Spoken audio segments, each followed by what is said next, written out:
Sir, मेरी बिटिया की केवल 3 महीने 18 ही दिन शादी को हुए थे और 18वें दिन उसका मर्डर कर दिया गया।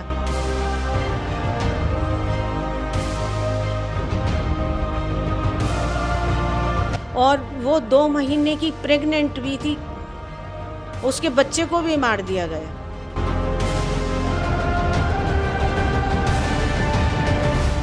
हमारी बेटी की हत्या नहीं करी है इसने, ये मतलब बच्चे की भी इसने हत्या की है। ये अपना बच्चा चाहता था, न मेरी बेटी को चाहता था। इसे तो पैसा चाहिए था, ये पैसे का भूखा है।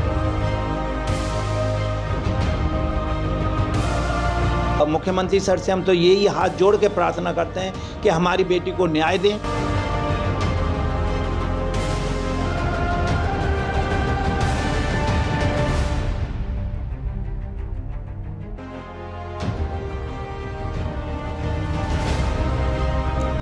हाँ दोस्तों, मैं आपको आए दिन बेटी के उत्पीड़न की खबरें दिखाता रहता हूँ। बुलंदशहर के जिला अस्पताल में अक्सर होता हूँ और पोस्टमार्टम हाउस पर वहाँ पर जो शव रखे रहते हैं बेटियों के, उसके बारे में खबरें आपको दिखाता रहता हूँ। और सबसे ज़्यादा जो मामले आते हैं वो दहेज के मामले सामने आते हैं।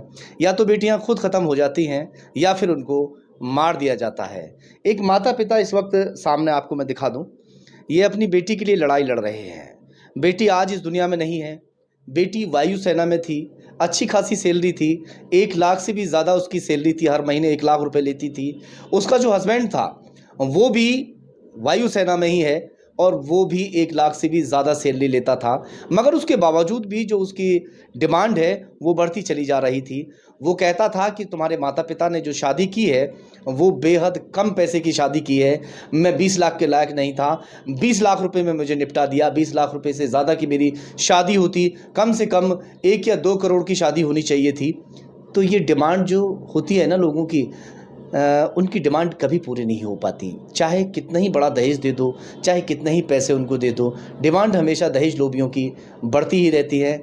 आज बेटी इस दुनिया में नहीं है, मगर उसकी जो लड़ाई है, जो माता पिता हैं वो बराबर लड़ रहे हैं। हालांकि मुकदमा दर्ज हो गया उसके ऊपर, मगर अभी तक उसने जेल का या थाने का मुंह तक नहीं देखा। चलिए पूरा मामला जान लेता हूँ, क्या कुछ मामला है। क्या नाम है आपका? मेरा नाम रश्मि शर्मा है। आप कहाँ के रहने वाले हैं? हम खुर्जा, ससुराल मेरी खुर्जा है दशहरा और मायका मेरा हरिद्वार है। हाँ। क्या हुआ आखिर ऐसा कि बेटी जो है आज इस दुनिया में नहीं है? बेटी जो है अच्छी खासी से पद पर थी वायुसेना में। क्या थी उसमें? उसमें फ्लाइट लेफ्टिनेंट के पद पर तैनात थी, मेट्रोलॉजी डिपार्टमेंट में, सेक्शन में। और जिससे शादी हुई वो किस पद पर था? वो स्क्वाड्रन लीडर हैं, वो टेक्नोलॉजी में, रोहित कुमार झा। दोनों की सैलरी क्या होगी? बिटिया की सैलरी उस समय 1 लाख से ऊपर थी जिस समय उसकी डेथ हुई। हर महीने 1 लाख रुपए लेती थी? हाँ, हाँ। शादी कितने रुपए की थी आप लोगों ने? 35.5 लाख मोटा मोटा जो हमने हिसाब। 35.5 लाख की? हाँ, 35.5 लाख रुपए खर्च हुआ था कैश हमारा। वो क्या कहते थे?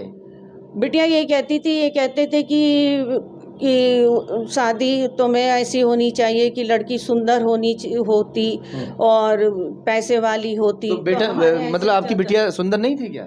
ये तो सब जानते हैं कि वो सुंदर थी, कितनी सिंपल रहती थी और बहुत होशियार थी। रोहित झा से ज़्यादा पढ़ी लिखी थी और होशियार भी थी। वो जहाँ तैनात थी बीकानेर के नाल एयरपोर्ट स्टेशन पे, वो सब लोग जानते हैं कि वो कितनी सिंपल और सबकी मदद करने वाली थी और बच्चों की भी फीस। आपसे क्या बताती थी बिटिया कि मुझे किस तरह से वो लोग जो है क्या मांगते हैं, क्या डिमांड करते हैं? बिटिया कहती थी कि मुझे मम्मी कुछ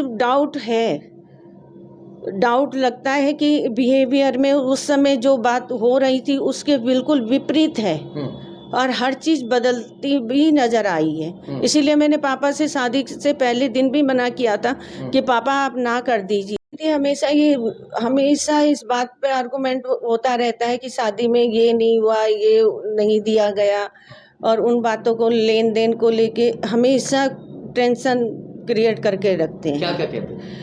ये कहते थे कि हमने जितना सोचा था उससे कुछ भी नहीं, उससे बहुत कम हुआ है, कि 1 करोड़ की शादी होगी, ज़्यादा मिलेगा, हमने इसलिए अपने मुँह से नहीं कहा था।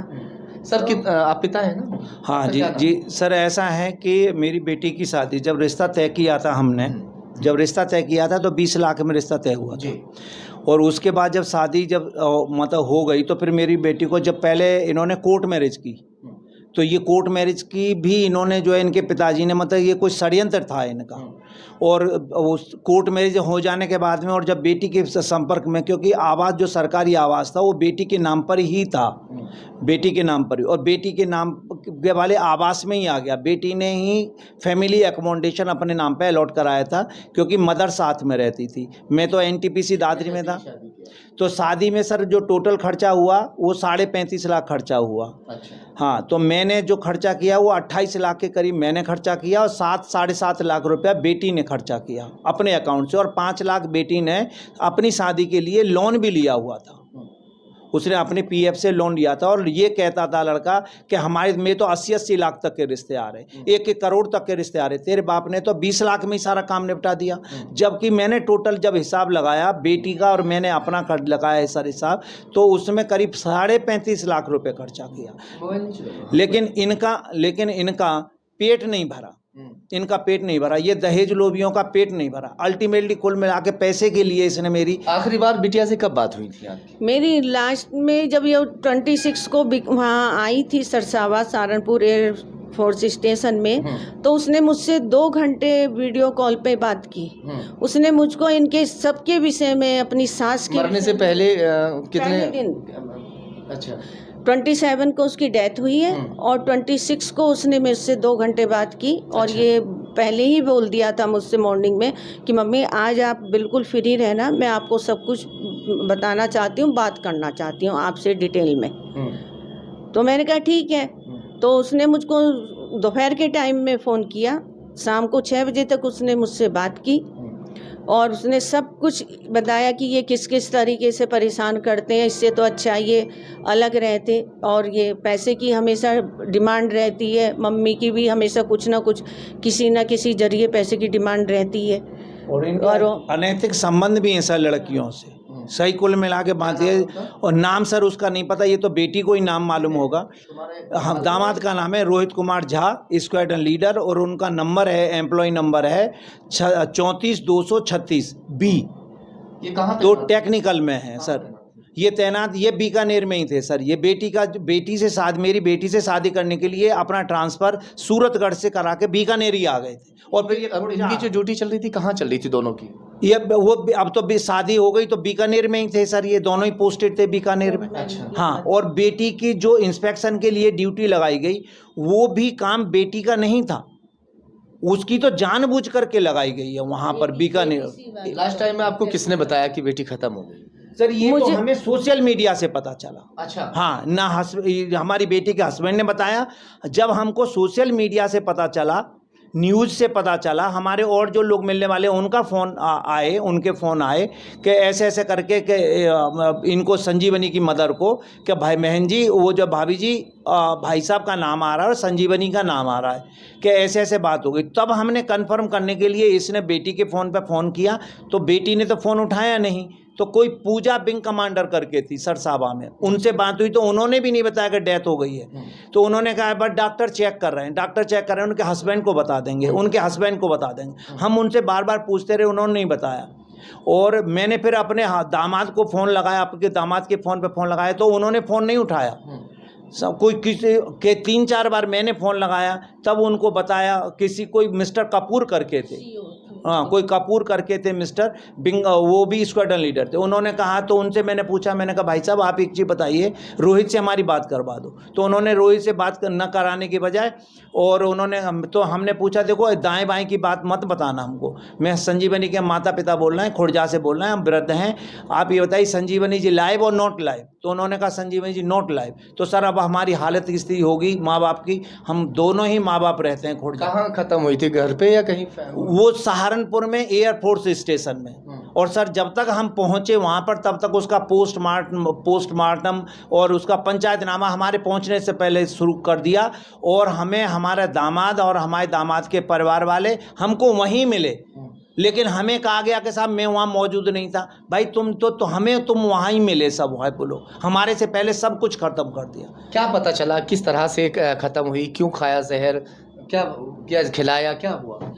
वो बीकानेर से पहले 26 उसमें आई थी तारीख में, 26 मार्च में बीकानेर से यहाँ एयरफोर्स स्टेशन सरसावा, और 27 में उसको समोसा शाम को जब वो मीटिंग करके और अगले दिन के लिए ट्यूसडे के लिए वो शेड्यूल बना के निकली है वो ऑफिस से, तो उसको उसके जो उस डिपार्टमेंट में उसमें वहाँ पर मेट्रोलॉजी के जो लोग थे, कई सारे लोग बैठे थे वहाँ पर, समोसा वगैरह जहाँ चला है। हाँ, तो उन लोगों ने उसको ये कहा, मैडम आइए आपके लिए समोसे और चाय को कोल्ड ड्रिंक। वो जयदीप और राकेश यादव, ये इन दोनों ने, जयदीप ने कहा कि राकेश यादव के घर पर हम समोसे और कोल्ड ड्रिंक लेकर आए, मैडम आप वहाँ पर पहुँचिए। उसने मना भी किया तो उन्होंने कहा नहीं नहीं मैडम आप आइए, और सर का फोन आया था, तो उसने कहा ठीक है, तो मैं अभी फ्रेश होकर मैं आती हूँ। तो समोसा जब उसको ऑफर किया, उसको खाने के बाद उसको कुछ अजीब सा लगा, तो वो अपने रूम पर आई, और जैसे ही वो अपने रूम पर पहुंची है और उसके बाद उसकी किसी से कोई बात नहीं हुई। सुबह में मिंटू मैस बॉय जो था वो चाय लेकर गया, तो उसने देखा कि मैडम कोई जवाब नहीं, रिस्पांस नहीं दे रही है, तो उसने सागरिका को मैडम को बताया, और दोनों ने दरवाजे पे धक्का मारा तो दरवाज़ा खुल गया, तो वो दरवाजे के पास पड़ी हुई थी, ये मिंटू मैस बॉय का कहना है। तो दरवाजे के पास थी, मतलब अपने बेड वगैरह पे जैसे वैसे नहीं थी? नहीं, मिंटू मैस बॉय ने यही बताया था कि मैडम दरवाजे पे पड़ी हुई थी, और मैंने और मैडम ने दरवाजा बंद सर, ऐसा हाँ ऐसा था कि जयदीप अंदर से बंद था। नहीं दरवाजा सर, मिंटू मैस बॉय जो है वो कह रहा है दरवाजा, मतलब रोहित को बताया है उसने, और उसकी रिकॉर्डिंग है जो हमने पुलिस को भी दे रखी है, उसमें बताया रोहित को कि सर दरवाजा बाहर से बंद था और अंदर में सर वो तड़प रही थी, तो बाहर से दरवाजा बंद है, ये मिंटू मैस बॉय ने बताया रोहित को। और सर बात ये है कि जो बयानों में दर्ज है वहाँ पे, ये बयानों में दर्ज है सर, ये हमारे 161 के बयानों में दर्ज है। और ये सर हम बस जयदीप समोसा और कोल्ड ड्रिंक लाया, गेट के बाहर से लाया है, राकेश के रूम पर बुलाया है, जयदीप ने संजीवनी को फ़ोन किया, और शुभम और सागर का मैडम इन साथ के साथ में बैठ करके समोसा और कोल्ड ड्रिंक खाया है। और इसके बाद संजीवनी ने कुछ नहीं खाया पिया, और अपने रूम पे शुभम छोड़ के गया है, उसके रूम पर शुभम छोड़ करके गया है, और वहाँ सर ये 8 से 8:15 बजे शाम को छोड़ करके गया है, और उसकी सर वहाँ पे जो है अगले दिन पता चलता डेथ हो गई है।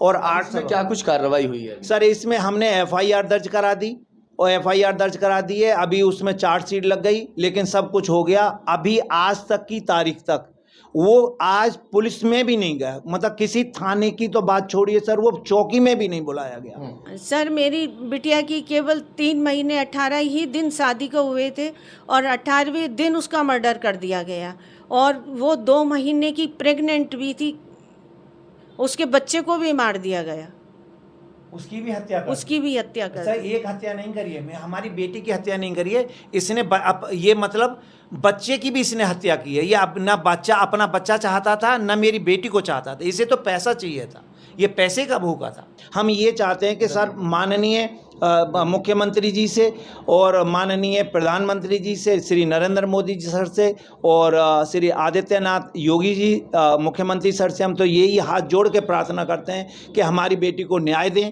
और न्याय तभी मिलेगा, इसे कम से कम जेल तो जेल जाए, तो मेरी बेटी जो मृतका बेटी है संजीवनी, जो देश के लिए सर कुर्बान हो गई, राष्ट्रीय धर्म का पालन करते करते कुर्बान हो गई, और उसको जहर के माध्यम से सर इन दहेज लोभी ने, इसने अपने सहयोगियों के साथ मिलकर के उसे हत्या करा दी, मर्डर करा दिया।